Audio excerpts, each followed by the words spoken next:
তো নেক্সট প্রশ্ন হচ্ছে জুল পার নিউটন কিসের একক? তো তোমরা তো জানো জুল হইতেছে বেসিক্যালি কাজের একক ডব্লিউ, পার নিউটন মানে হচ্ছে বলের একক এফ।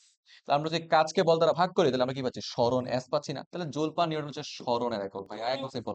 দূর ভাই, আপনি এটা কি পড়াইতেছেন পোলাবেন্ডে ভুলভাল? আপনি কি রিফাত ভাইয়ের ক্লাস দেখেন নাই?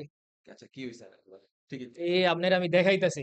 দেখেন কাজ ইকুয়াল টু আমরা জানি কি বল ইনটু বল সরণ। ইনটু সরণ। হ্যাঁ এখন কাজের একক কি? জুল। জুল।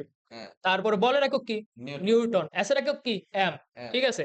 হ্যাঁ আচ্ছা, এখানে কি আছে? ডট গুণ। তো হ্যাঁ আমরা এমটাকে এই সাইডে নিয়ে আসলাম। হ্যাঁ। তাহলে কি হয়? Joule per Newton. এখন এম কি? এম হচ্ছে মাস ভর। এই যে তাহলে কি হইলো? জুল পার নিউটন ভরের একক। বুঝছেন?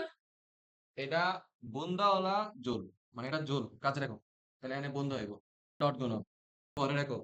আরে ভাই, আমি এখানে যে দিয়ে বুঝাইতেছি, যে হচ্ছে এককের প্রতীক। এখন এটা উপরে বুন্দা থাকলো আর না থাকলো এটা তো বিষয় না।